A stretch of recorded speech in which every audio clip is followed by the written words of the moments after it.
So hello guys, welcome back to the channel. Instagram. കുറെ നാൾ കൊണ്ട് ഇൻസ്റ്റാഗ്രാമിൽ റീൽസ് എടുത്ത് റോസ്റ്റ് ചെയ്ത് ഞാനും എടുത്ത് കണ്ട് നിങ്ങളും എടുത്ത്. അതുകൊണ്ട് ഇനിയിപ്പോൾ ഞാൻ ഇൻസ്റ്റാഗ്രാമിൽ ആൾക്കാരെ കുത്തി നോവിക്കാൻ നിൽക്കുന്നില്ല. അതുകൊണ്ട് തന്നെ ഞാൻ ഇൻസ്റ്റാഗ്രാമിൽ നേരെ ഷിഫ്റ്റ് ചെയ്ത് ഫേസ്ബുക്കിലേക്ക് പോയിരിക്കുകയാണ് സുഹൃത്തുക്കളെ. ഇന്ന് ഫേസ്ബുക്കിൽ ആൾക്കാരെ കുത്തി നോവിച്ച് നമുക്ക് റീച്ച് മേടിക്കാം. എന്തോ കുറെ നാളുകൾക്ക് ശേഷം ഇൻസ്റ്റാഗ്രാം മാറ്റി ഞാൻ ഫേസ്ബുക്കിലേക്ക് എടുത്ത് നോക്കുകയുണ്ട്. അന്നേരമേ എനിക്ക് മനസ്സിലായേ ഫേസ്ബുക്ക് ഇപ്പൊ അമ്മമാരുടെ അമ്മച്ചിമാരുടെ കയ്യിലാണെന്നോ എനിക്കറിയാം. റീൽസ് മൊത്തം അമ്മമാരും അമ്മച്ചിമാരും കൈയടക്കി വെച്ചൊക്കെ എല്ലാം നമുക്കിന്ന് നോക്കാൻ വീഡിയോട്ട് പോവാം. അപ്പൊ നമ്മുടെ ലിസ്റ്റിൽ ആദ്യത്തെ ആളാണ് രേണുസുതി. ഇൻസ്റ്റാഗ്രാമിൽ നിന്ന് ആൾക്കാരെല്ലാം കൂടെ ചവിട്ടി പുറത്താക്കിയപ്പോൾ ചേച്ചി ഇപ്പോൾ ഫേസ്ബുക്കിലെ 10% ആൾക്കാരെ കയ്യിലെടുത്ത് വെച്ചേക്കുക. ഈ ചേച്ചി അറിയാത്തവർക്ക് വേണ്ടി ഞാൻ പെട്ടെന്ന് പറഞ്ഞു തരാം. ഈ ചേച്ചി അത്യാവശ്യം നല്ലോണം ഡാൻസ് കളിക്കും.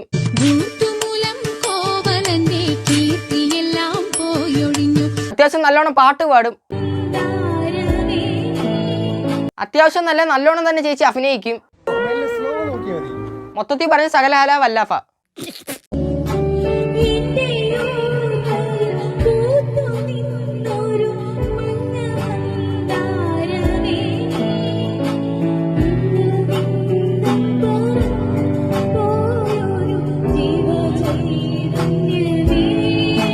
പൊന്നെ പാട്ട് എന്നൊക്കെ പറഞ്ഞാൽ ഇതാണ് പാട്ട്. ചെവി അടച്ചായാലും കേൾക്കാൻ ഒരു ഭംഗിയൊക്കെ ഉണ്ട്. പക്ഷെ അതിന്റെ ക്യാപ്ഷൻ നമ്മളൊന്ന് നോക്കി കഴിഞ്ഞാൽ പാട്ട് പാടുമ്പോൾ കണ്ണ് നിറഞ്ഞു പോയി. സത്യം പറഞ്ഞാൽ രേണു ചേച്ചിയുടെ കണ്ണായിരിക്കത്തില്ല നിറഞ്ഞാൽ പുറകിൽ നിന്ന് കീബോർഡ് വായിക്കുന്ന അണ്ണന്റെ കണ്ണായിരിക്കും നിറഞ്ഞ. അണ്ണന്റെ അവസ്ഥ നിങ്ങളൊന്ന് ആലോചിച്ച് നോക്കണം. അതേ സ്ഥലത്ത് നമ്മൾ വരുമ്പോഴേ ആ അവസ്ഥ നമുക്കൊന്ന് മനസ്സിലാവത്തുള്ളൂ. ഇവിടെ ഇന്ന് പാട്ട് കേട്ട് എന്റെ തന്നെ കണ്ണ് നിറഞ്ഞു പോയി. അപ്പൊ പിന്നെ ആ ചേട്ടന്റെ കാര്യം എനിക്ക് ആലോചിക്കാന്നേ ഉള്ളൂ. ഫേസ്ബുക്കിൽ 10% റീൽസും ചേച്ചിയുടെ തന്നെ. കാരണം ഏറ്റവും കൂടുതൽ ആൾക്കാർ ഫേസ്ബുക്കിൽ കാണുന്നത് രേണു ചേച്ചിയുടെ റീൽസ് ആയതുകൊണ്ട് തന്നെ. ഇതിനൊരു അന്ത്യം കാണണമെങ്കിൽ ഇൻസ്റ്റാഗ്രാമിൽ ചേച്ചി എല്ലാവരും കൂടി ചവിട്ടി ഇറക്കി കൂട്ടാൻ ഫേസ്ബുക്കിൽ നിന്ന് എല്ലാവരും കൂടെ ചവിട്ടി ഇറക്കണം. അല്ലെങ്കിൽ നേരെ നമ്മുടെ അന്ത്യം കണ്ടിട്ടേ പോകത്തുള്ളൂ. എനിക്ക് വേറെ ഒന്നും പറയാനില്ല.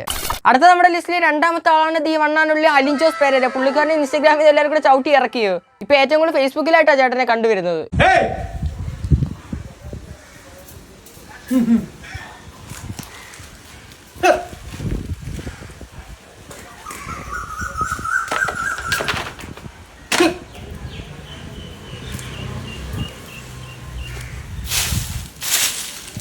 സിനിമയിലൊക്കെ സജീവമായി വന്നുകൊണ്ടിരുന്ന ദിലീപേട്ടൻ പെട്ടെന്ന് സിനിമയിൽ നിന്ന് ഒരു ബ്രേക്ക് എടുത്തപ്പോൾ എല്ലാവരും ചോദിക്കുകയുണ്ട് എന്തുകൊണ്ടാണ് ദിലീപേട്ടൻ സിനിമയിൽ അഭിനയിക്കുക ഇപ്പൊ വൈകി വരുന്നതെന്ന്.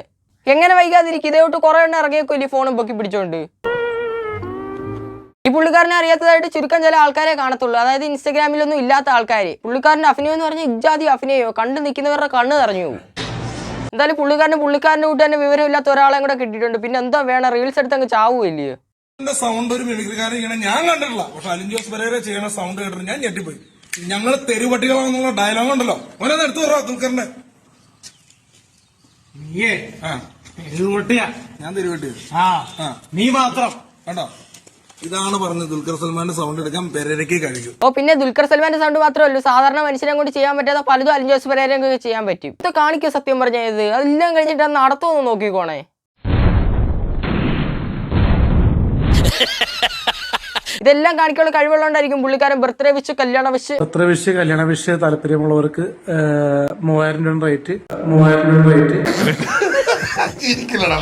എന്തായാലും പുള്ളിക്കാരന്റെ വ്യൂവേഴ്സിനൊക്കെ കുറച്ച് വേറെ വെച്ച് തുടങ്ങി. പുള്ളിക്കാരൻ ഇടുന്ന റീൽസ് ഒക്കെ തിരിച്ച് ഊക്കായിട്ട് പുള്ളിക്കാരന്റെ വ്യൂവേഴ്സ് തന്നെ കൊടുത്തോണ്ടിരിക്കുന്നത് ഇപ്പൊ.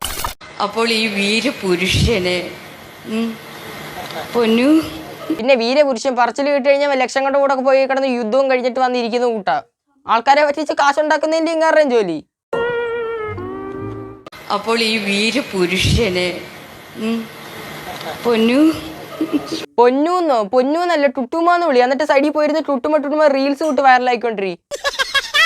പൊന്നൊരു കളവനും കൂടെ സ്ക്രീനിന്റെ ഫ്രണ്ടിൽ വന്നിരുന്നിട്ട് ക്യൂട്ട്നെസ് ഇട്ടോണ്ടിരിക്കുന്നു. എന്തുകൊണ്ട് ഇതിനേക്കാളൊക്കെ ഫേത AJP തന്നെ. ഞാൻ ചോദിക്കാൻ വരുന്നു. അതാണ് ഈ കൈ ഇങ്ങനെ ആവാൻ കാരണം ഒരുത്തന്റെ തലയടിച്ച് പൊളിച്ചതാ. പിന്നെ ഇവിടെ ബാഹുബലിക്കകത്ത് പൽവാൾ ദേവന്റെ അച്ഛൻ മതിലിടിച്ച് പൊളിച്ചിട്ട് കൂളായിട്ടിരുന്നു. പിന്നെ തലയിടിച്ച് പൊളിച്ചത് എന്തൊരു തള്ളാണ് ഇത്. ഏത് യൂണിവേഴ്സിന്റെ സത്യം പറഞ്ഞ യുവമാരൊക്കെ വരുന്നേ. ഈ പറഞ്ഞ പോലെ ഞാൻ എന്താ പറയാ, ഈ പറഞ്ഞ പോലെ എന്താ എന്നെ കോളനി കണ്ണാപ്പി എന്നൊക്കെ പറഞ്ഞുകൊണ്ട് കുറെ കമന്റ്സും കാര്യങ്ങളൊക്കെ ഇത് വരുന്നുണ്ടല്ലോ. പിന്നെ കണ്ണാപ്പിന്ന് വിളിച്ചത്. ഇവനെയൊക്കെ കണ്ണാപ്പി നല്ല വിളിക്കണ്ടേ. നേരിട്ട് കഴിഞ്ഞാൽ നേരിട്ട് വിളിക്കായിരുന്നു കണ്ണാപ്പിന്ന്. പണ്ടൊക്കെ സെലിബ്രിറ്റികൾ മാത്രം കൊണ്ടുവരാൻ വേണ്ടി ഇന്റർവ്യൂ തുടങ്ങിയെങ്കിൽ ഇപ്പൊ വിവരം കെട്ടവര് ഇൻസ്റ്റാഗ്രാമിൽ റീൽസ് ഇട്ട് വൈറലാവുന്നവരെ മാത്രം കൊണ്ടുവരാൻ വേണ്ടിയാ ഈ ഇന്റർവ്യൂ തുറന്നു വെച്ചോണ്ടിരിക്കുന്നത്. എന്തായാലും ഇന്നത്തേക്ക് ഇത്ര മതി. ഇൻസ്റ്റാഗ്രാമിനേക്കാളും കടു ഭയങ്കരമാണ് ഫേസ്ബുക്കിലെ റീൽസ് എന്ന് പറയുന്നത്. എന്തായാലും ഇത്രയും വീഡിയോ ചെയ്തപ്പോൾ എനിക്ക് മനസ്സിലായത് കൂടുതൽ പേരും എന്റെ ചാനൽ സബ്സ്ക്രൈബ് ചെയ്യാതെ വീഡിയോ കണ്ടോണ്ടിരിക്കുന്നത്. അതുകൊണ്ട് എല്ലാവരും പ്ലീസ് സബ്സ്ക്രൈബ് ചെയ്യുന്ന ഞെക്കിയ ബെല്ലൈക്കൺ ഒന്ന് ഞെക്കി വെച്ചേക്കാം. ലൈക്ക് അടി ഞെക്കാതെ കുറേ പേരുന്ന വീഡിയോ കാണുന്നുണ്ട്. എല്ലാവരും ലൈക്കിലും ഒന്ന് ഞെക്കിയേക്കാം. പിന്നെ ഞാൻ കൂടുതലായിട്ടൊന്നും ചെയ്യാത്ത കാരണം ഇവരുടെ റീൽസ് തന്നെ കൂടുതലായിട്ട് ഫേസ്ബുക്കിൽ കിടന്ന് കറങ്ങിക്കൊണ്ടിരിക്കുന്നത്. അതുകൊണ്ട് തന്നെ കൂടുതൽ നമ്മൾ ഒരാളുടെ റീൽസ് 2 എണ്ണം എടുത്തിട്ടുള്ളൂ, അതിൽ കൂടുതൽ എടുത്തിട്ടില്ല. കാരണം കണ്ടുകൊണ്ടിരിക്കുന്ന നിങ്ങൾക്കും ഒരു ബോറ, ചെയ്യുന്ന എനിക്കൊരു ബോറ. അതുകൊണ്ട് എന്തായാലും നേരത്തെ വീഡിയോ ആണെങ്കിൽ ലിങ്കിലോട്ട് നോക്കുക. ഇന്നത്തെ വീഡിയോ ഇത്രയേ ഉള്ളൂ. അപ്പോൾ അടുത്ത വീഡിയോ കാണാം. അതുവരെ എല്ലാവർക്കും ബൈ.